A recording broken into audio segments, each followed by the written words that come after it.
Lantunan suara azan begitu terdengar jelas dari luar ruangan. Aku masih terdiam, berdiri di depan ruangan tempat di mana ibuku mendapatkan perawatan khusus. Bagian kiri tangan dan kaki ibuku patah seusai ditabrak lari oleh pengendara sepeda motor yang melintasi jalan raya besar di depan terminal kota Cirebon. Tidak henti-hentinya aku terus membacakan kalimat zikir untuk menenangkan hati dan juga pikiranku yang sedang kacau ini. Dari kejauhan, kulihat seorang pria mengenakan sarung dan juga kopiah, memiliki rambut yang panjangnya sebahu dan berjalan layaknya seorang ajudan dengan langkah yang tegap sambil membusungkan badan ke arah depan. Dia adalah ayahku, Pak Hardi. Ayahku sangat terpukul di saat mengetahui jika ibu mendapatkan sebuah cobaan yang amat berat. Belum lagi sang pelaku yang melarikan diri saat insiden berlangsung. Ya, ayah yang terkenal sangat penyabar kini berubah menjadi manusia paling sensitif di dunia.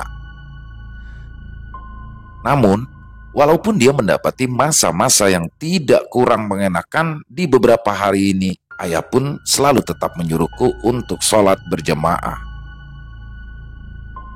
Ulfa, ayo kita sholat di musola, sudah mau masuk waktu maghrib. Iya ya, tapi siapa yang jaga ibu nanti? Kan nanti juga ada suster ataupun dokter di rumah sakit. Sudah, ayo jangan khawatir. Tapi ya, sudah, ayo. Aku bukannya ragu ataupun takut jika ibu ditinggalkan. Hanya saja aku tidak ingin kejadian yang sama terjadi pada kemarin hari saat dimana ibuku berteriak ketakutan kala ia mendapati sosok ketiga yang ada di rumah sakit ini. Ayahku juga pernah berkata, jika rumah sakit merupakan tempat di mana berkumpulnya sosok-sosok gaib yang masih terkurung, berkeliaran atau mungkin juga berkentayangan. Tidak heran jika pasien ataupun mungkin keluarga pasien sendirian tidak betah jika harus berlama-lama di rumah sakit. Selain dengan tempatnya orang-orang yang sedang terkena musibah, di tempat ini pun juga sering kali terjadi hal-hal aneh di luar nalar. Seperti yang sudah dirasakan ibuku kemarin. Dia berteriak-teriak ketakutan kala ia mendapati sesosok wanita menggunakan pakaian suster namun memiliki wajah yang sudah hancur berantakan. Aku pun tidak bisa membayangkan apa yang dirasakan oleh ibuku saat itu, tapi di lain sisi aku dan ayah sedang tidak berada di ruangan dan di sisi lain ibuku tidak bisa bergerak sama sekali. Dia bahkan tidak bisa melakukan apapun kecuali hanya terus berteriak dan meminta kepada pihak rumah sakit untuk mengganti ruangannya terhadap ruangan lain yang masih kosong. Di sela-sela aku sedang memikirkan ibuku, di sini aku pun kembali bertanya kepada ayah terkait dengan pergantian ruangan yang diinginkan oleh ibuku. Ayah, ruangan ibu jadi digantikan? Tanyaku sembari menatap ke arah depan saat dimana banyak orang yang berbondong-bondong menuju ke musola di rumah sakit tersebut. Ayah sudah konfirmasi ke bagian admin. Katanya untuk hari ini belum ada yang kosong. Semua ruangan benar-benar ramai akan pasien. Ya, jadi ayah memutuskan untuk tidak mengganti ruangan. Jawaban itu sungguh membuat hatiku tidak nyaman. Aku masih memikirkan kondisi ibuku yang masih merasa ketakutan jika dirinya mendapati hal-hal aneh lagi saat malam tiba. Tapi kemarin ibu baru lihat hantu ya. Aku takut kalau ibu didatangi lagi. Mendengarkan hal itu, ayah pun lalu menghentikan langkahnya. Aku tak tahu apa yang membuat ayah menghentikan langkahnya.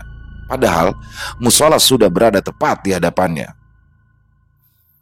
Kita ini hidup berdampingan. Hanya saja alam kita yang berbeda. Jika memang ibu sering mendapat gangguan semacam itu, ya kita harus terus mendoakan ibu agar terhindar dari gangguan setan yang ada di sekitaran rumah sakit ini. Selesai mengatakan hal itu, ayah pun mengusap kepalaku. Tidak seperti biasanya, ayah jarang sekali mengusap kepalaku. Di kondisi yang seperti ini, ayah tidak ingin jika ada masalah lain datang tatkala masalah yang sudah dia rasakan sungguh berat, hingga menjadi penambah beban bagi kesehariannya. Sudah, sekarang kita sholat dulu saja, nanti biar ayah yang jaga di luar ruangan dan kamu yang jaga di dalam ya. Kita temani ibu bersama, oke? Tepat setelah ayah mengatakan itu, muazin musola pun langsung mengumandangkan suara iqomah. Aku dan ayah pun langsung buru-buru untuk mengambil air wudhu dan segera melaksanakan sholat berjamaah. Selesai sholat, aku pun tidak buru-buru untuk melipat mukena. Aku ingin tahu, apakah ayah sudah keluar dari musola ataupun belum.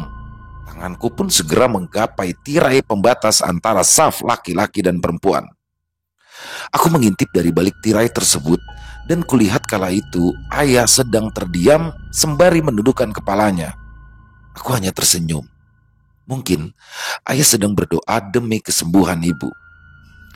Tidak mau kalah dengan ayah, aku pun lalu melakukan hal yang sama. Kurapatkan kedua tanganku dan menengadahkannya ke atas sembari memohon kepada Tuhan untuk memberikan kesembuhan kepada ibuku. Hingga tak terasa, air mataku pun berjatuhan saat mengingat-ingat kondisi ibuku yang sangat memprihatinkan. Bagian kiri tangan dan kakinya patah. Aku sungguh tidak tega jika ibu mendapatkan musibah yang terus-menerus berdatangan menimpanya. Dan saking khusyuknya aku berdoa, aku pun di sini tidak menyadari jika keberadaanku di musola tersebut sudah cukup lama. Kulihat jam dinding di musola kala itu sudah menunjukkan pukul 18.25 waktu Indonesia Barat. Aku pun segera merapikan mukena dan langsung beranjak pergi dari tempatku. Akan tetapi, saat dimana aku sudah keluar dari musola, aku masih menatap seorang pria yang kuyakini itu adalah ayahku sendiri. Awalnya, aku pikir ayah ketiduran karena kelelahan sebab seharian penuh dirinya sudah mengurusi ibu. Namun, aku di sini merasakan ada yang janggal. Di musola tersebut, aku tidak mendapati sandal ayahku. Apa mungkin ayah menyembunyikan sandalnya agar tidak diambil oleh orang-orang yang berada di rumah sakit? Aku pun tidak ingin memikirkan hal itu terlalu jauh. Aku hanya mencoba untuk berpikir positif karenanya bisa saja ayah masih rindu dengan Tuhan dengan cara berdoa dan menceritakan keluh kesahnya. Aku yakin ayahku bisa lebih kuat lagi dengan ujian yang sedang dihadapinya. Aku pun lalu meninggalkan ayahku seorang diri di musola. Batinku terasa lebih baik setelah melaksanakan ibadah sholat maghrib. Seolah-olah seperti ada beban yang sudah terlepas dari hati dan juga pikiranku. Dan kini aku ingin menuju ke ruangan ibu dan mendengarkan keluh kesahnya. Sepanjang perjalanan menuju ke ruangan ibuku, kala itu aku mendapati suara teriakan kencang dari salah satu ruangan. Suara teriakan itu begitu menakutkan, sama halnya seperti orang yang sedang kesurupan. Banyak orang-orang di sekitaran yang merespon teriakan itu dengan isu-isu yang miring. Keributan ini pun segera ditangani oleh para suster dan juga para petugas rumah sakit yang langsung menuju ke ruangan tersebut. Aku pun tidak tahu harus bagaimana menanggapinya, antara cuek tapi juga kasihan. Akan tetapi, waktu maghrib sendiri adalah waktu yang mungkin saja menjadi waktu yang sangat sakral bagi semua orang. Ayahku pernah berkata, jika waktu maghrib tiba, maka sosok ketiga dari kita akan muncul. Ya, sosok ketiga ini adalah sosok yang sering mengganggu orang-orang. Akan tetapi, pikiranku pun langsung terbayangkan oleh ibuku. Aku segera mempercepat langkahku untuk menuju ke ruangan. Aku tahu ayah masih berada di musola. Karenanya, aku pun sedikit panik akan keadaan ibu yang berada di ruangan seorang diri. Dan saat aku sudah hampir tiba, kakiku pun langsung melemas. Aku langsung terdiam seperti layaknya patung. Tatapan khawatirku berubah menjadi tatapan yang penuh ketakutan. Di hadapanku, aku melihat seorang pria sedang duduk sambil memainkan handphonenya.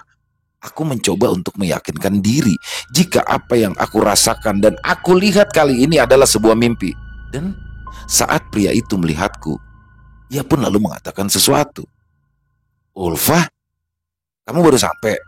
Lama banget di musolanya. Padahal ayah nungguin dari tadi di sini. Sudah hampir setengah jam ayah nungguin kamu di sini." "Nanti dulu. Setengah jam?" Ayah sudah menungguku setengah jam di depan ruangan ibu. Lantas siapa pria yang wajahnya mirip seperti ayah yang berada di musola itu? Tidak, tidak mungkin ayahku memiliki dua tubuh.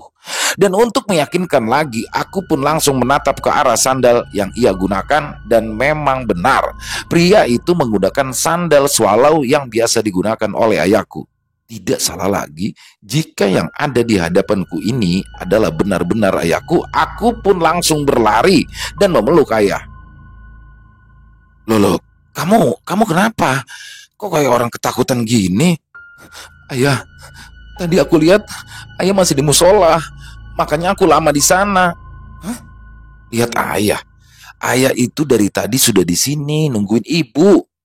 Makanya itu ya, Ulfa takut banget. Aduh, ada-ada aja. Aku pun lalu segera melepaskan pelukan dan setelah itu aku pun mulai menceritakan kepada ayah terkait dengan hal-hal aneh yang baru saja terjadi di rumah sakit ini. Ya, tadi ada salah satu pasien yang kesurupan. Oh iya ya, yang teriak itu ya? Iya, kok bisa ya? Apa mungkin jika itu adalah ulah sosok ketiga dari yang pernah ayah ceritakan? Di sini ayahku pun terdiam, dia lalu menghentikan diri untuk bermain handphone dan lebih memilih untuk mendengarkan ceritaku. Sosok ketiga ya? Memang benar. Kita ini hidup tidak sendirian. Dan biasanya jika waktu-waktu tertentu, ya sosok-sosok tersebut bisa saja berkeliaran di sekitaran kita. Berkeliaran ya? Di rumah sakit khususnya. Sosok ketiga ini sering muncul tepat waktu maghrib ataupun tengah malam. Ya, tidak heran jika ibu kemarin mendapati hal aneh saat dia merasa ada orang yang masuk ke dalam ruangan. Padahal ayah yang jaga di luar tidak mendapati salah seorang pun di sini. Aku pun paham mengapa ayah bisa begitu tenang untuk menghadapi hal semacam itu. Ya, mungkin ayah sudah berpengalaman atau mungkin juga ayah sudah tidak heran dengan sosok ketiga yang ada di rumah sakit. Awalnya, kita mengagendakan untuk menjaga ibu di dalam ruangan. Kami pun keasyikan menceritakan hal-hal aneh yang kerap terjadi di rumah sakit sampai-sampai saat waktu Isya bergema kami pun memutuskan untuk sholat di dalam ruangan ibu sekaligus menjaga ibu yang mungkin saja nantinya akan membutuhkan kami berdua. Tidak kusangka setelah menceritakan banyak hal sembari mengetahui sisi lain dari rumah sakit yang menjadi tempat perawatan ibu, kala itu waktu berjalan dengan cepat. Jam sudah menunjukkan pukul 10 malam. Aku pun meminta izin kepada ayah untuk beristirahat di dalam ruangan, sedangkan ayahku dia memilih untuk berjaga di bagian depan ruangan dan tidur di sana. Sebelum aku tidur, aku pun melakukan ritualku terlebih dahulu, yaitu bersih-bersih. Setelah itu, aku pun segera mencium kening ibuku lalu mendoakannya untuk kesembuhannya. Rasanya, aku ingin tidur cepat setelah seharian menjaga ibu. Ku ambil selimut yang sudah kubawa dari rumah.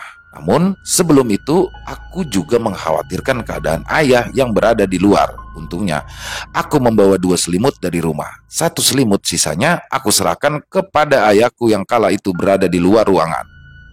Saat aku membuka pintu, aku terkejut saat mendapati ayahku yang sudah tertidur.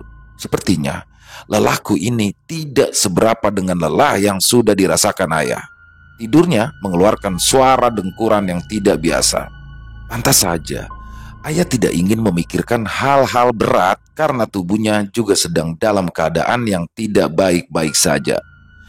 Aku pun segera memasangkan selimut di tubuh ayah. Setelah itu, kucium kening ayahku dan juga mendoakan untuk kesehatan dan kekuatannya.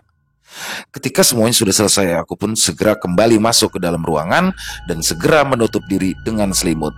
Tidak lupa, aku membaca doa sebelum tertidur lelap. Aku harap aku mendapatkan mimpi yang indah. Di rumah sakit yang aku tempati ini, tiap jam 10 malam ke atas, semuanya sudah sepi. Jarang ada orang-orang yang sering berjalan keluar jika sudah memasuki jam sakral ini. Apalagi jika tengah malam tiba, atmosfer kengeriannya meningkat dengan pesat. Entah kenapa, saat tengah malam tiba, aku seperti merasakan ada yang aneh. Kala itu aku merasa seperti mendengar suara bising di luaran, seperti suara kursi roda yang tengah diseret-seret tepat di hadapan ruangan ibu. Suara itu membuat aku terbangun. Buruk, buruk rasanya jika aku terbangun tepat di jam rawan ini. Kulihat jam dinding kala itu sudah menunjukkan pukul 1 dini hari. Akan tetapi, sedari tadi suara bising kursi roda itu masih saja terdengar. Mungkin saja ada pasien baru yang berada tepat di sebelah ruangan ibuku sehingga mereka pun menunggu petugas rumah sakit untuk memberikan pelayanan. Aku pun di sini kembali menutupi wajahku dengan selimut. Kututup kedua mata dan menghembuskan nafas panjang seperti orang kelelahan. Tapi baru saja aku ingin mengganti posisi tidur, tiba-tiba aku mendengar suara tawa anak kecil dari luar ruangan. Hatiku di sini mulai tidak nyaman. Pikiranku menjadi buyar. Aku pun tidak habis berpikir mengapa bisa ada suara anak kecil di luar ruangan. Semakin aku diamkan, suara anak kecil itu pun semakin kencang. Aku pun menjadi penasaran, tapi aku juga merasa takut akan hal itu. Dan yang aku takutkan adalah jika suara itu membuat ibu terganggu, apalagi terbangun. Aku tidak ingin ibu menjadi tersiksa jika dirinya terbangun tepat di tengah malam seperti ini. Dengan terpaksa, aku pun lalu memberanikan diri untuk segera bangkit dari tidurku. Ku biarkan selimut itu berantakan dan mencoba untuk mendekati pintu ruangan. Namun, saat dimana aku berada tepat di depan pintu, suara kursi roda itu mulai berjalan meninggalkan ruanganku. Dan bersamaan dengan suara tawa anak kecil yang mengganggu. Tanganku merasa gatal. Aku pun memberanikan diri untuk memegang gagang pintu dan membukanya secara perlahan. Dan saat pintu sudah terbuka, pandanganku langsung berubah tatkala aku melihat satu keluarga yang terdiri dari seorang ibu, ayah, dan juga anak yang berusia 10 tahun sedang menatapku dari kejauhan. Dan yang membuatku tidak bisa berkata-kata adalah rupa dari wajah mereka yang sangat menyeramkan. Ya, ketiganya memiliki wajah yang sudah hancur seperti layaknya korban kecelakaan lalu lintas. Dan yang paling membuatku merinding adalah ketiganya menggunakan pakaian layaknya pasien dari rumah sakit ini. Aku pun lalu segera menutup pintu dan kembali memaksakan diri untuk segera tidur. Walaupun aku masih merasakan kehadiran mereka, batin dan juga mulutku terus-menerus berzikir guna menenangkan hati dan pikiran. Dan alhamdulillah, setelah itu aku pun lalu bisa tertidur hingga subuh tiba. Tepat di waktu subuh, ayahku pun membangunkanku. Dia menyuruhku untuk sholat subuh terlebih dahulu. Aku pun menguatkan diri untuk melawan rasa malasku dan segera melaksanakan ibadah sholat subuh. Setelah aku dan ayah melaksanakan sholat berjamaah di ruangan, ayahku pun lalu mengajakku untuk mencari sarapan di luaran rumah sakit. Saat di tengah perjalanan, kami pun mendapati petugas rumah sakit yang sedang memasukkan 3 pasien ke dalam kamar mayat. Didorong rasa penasaran, aku pun lalu meminta kepada ayahku untuk berhenti sejenak. Ayah, sebentar ya, tunggu sebentar. Ada apa sih? Sebentar ya, aku mau tanya dulu ke bagian admin. Kamu itu mau nanya apa? Nanti ya, nanti aku ceritain. Aku pun segera menuju ke bagian admin rumah sakit dan menanyakan perihal ketiga pasien yang kala itu sedang dibawa ke ruang jenazah. Maaf mbak, saya mau tanya, kalau ketiga pasien yang baru masuk ruang jenazah itu kapan datangnya ya? Oh itu, mereka datang malam tadi, kisaran jam 12-an lah ya. Tapi nyawa mereka tidak tertolong lagi. Sekitaran jam setengah 1 dini hari lah ya. Oh, kalau boleh tahu, mereka itu meninggal karena apa ya mbak? Mereka bertiga ini satu keluarga kak, terdiri ayah, ibu dan juga seorang anak. Mereka meninggal karena kecelakaan lalu lintas di jalanan Pantura yang mengarah ke sekitaran Brebes. Mendengarkan hal itu aku pun langsung terdiam, tidak kusangka. Semalam tadi aku mendapati sosok ketiga dari mereka bertiga. Ya, mereka datang ke depan ruangan ibu. Ya sudah, terima kasih ya mbak, kataku kepada petugas admin itu. Sama-sama. Aku pun lalu segera menuju ke ayah dan menceritakan kejadian yang baru saja terjadi pada malam tadi. Ayahku yang mendengarkan hal itu pun langsung terkejut karena dia tidak menyangka jika malam tadi dia juga mendengar suara kursi roda tepat di dekat ruangan ibu. Namun, karena lelah yang teramat sangat, ayahku pun tidak menggubrisnya. Dan dari kejadian ini, aku pun memahami bahwa dimanapun tempatnya, sosok-sosok seperti itu pasti akan bermunculan di waktu dan kondisi yang tepat. Tinggal bagaimana kita untuk menanggapinya. Yang paling terpenting adalah kita tidak boleh terlalu takut karena sejatinya mereka hanyalah mengganggu keimanan kita terhadap Tuhan yang Maha Esa. Selesai. Wow, kisah yang luar biasa ya. Ketika kita berada di rumah sakit, terlepas dari hal mistis ya, memang ketika kita berada di sana ya namanya banyak macam-macam pasien yang begini, yang begitu, yang menjelang sakaratul maut, terutama korban kecelakaan yang paling mengerikan. Dan ketika kita berada di rumah sakit ya, di sanalah kita akan merasa menjadi orang yang paling beruntung karena kita sehat sedangkan yang ada di sana sakit. Tapi maksudnya ketika kita berada di rumah sakit, ketika kita ini menjenguk orang ya atau sedang menjaga orang, bukan sebagian sakit, nauzubillah min dzalik. Jadi ya rumah sakit salah satu tempat untuk dimana orang bisa merasa bersyukur ya, karena banyak sekali yang tidak beruntung gitu. Itu aja keren banget kisahnya, sungguh luar biasa. Kisah dari Restu Wiratmaja, luar biasa Mas Restu. Wah, ini salah satu penulis muda berbakat ya, yang berasal dari kota Cirebon. Selamat malam Mas Restu, ya tetap semangat berkarya. Semoga karya-karyanya bisa selalu menghiasi dunia horor kita. Dan banyak hikmah ya yang bisa diambil dari kisah tadi. Kalau saya pribadi lebih kepada ini ya, menyoroti kehangatan antara hubungan anak perempuan dengan seorang ayah tuh. Kayaknya sholat bareng, makanya nyari makan bareng itu, mengelus kepalanya itu kayaknya dapat banget. Keren kisahnya, keren ya. Semoga juga kisah ini bisa menghibur para pecinta dan para penikmat horor, khususnya dari subscriber Ilo Bercerita. Dan buat yang punya pendapat lain silakan bisa dituliskan pendapatnya ataupun hanya sekedar saling menyapa, silakan bisa tuliskan di kolom komentar. Insya Allah kami nanti akan membalasnya satu persatu. Dan buat yang suka dengan videonya silakan bisa diklik tombol jempolnya, tombol like, dan juga bisa ya di share ya link video ini ke teman-temannya, ke saudara-saudaranya atau keluarganya, silakan. Dan buat yang belum subscribe jangan lupa diklik tombol merah subscribe-nya dan jangan lupa lonceng notifikasinya dinyalakan agar teman-teman bisa mendapatkan notifikasi dari konten-konten yang akan kami upload selanjutnya. Dan buat teman-teman yang mungkin punya kisah horor misteri yang berdasarkan kisah nyata ya, dari pengalaman pribadi boleh, dari pengalaman temennya boleh, dari pengalaman saudaranya boleh, bebas ya. Itu bisa dikirimkan ke kami untuk nanti kami akan bawakan atau di channel Extreme Movie maupun Ilo Bercerita. Silakan bisa dikirimkan ke nomor telepon 087845094752. Kami ulangi 087845094752.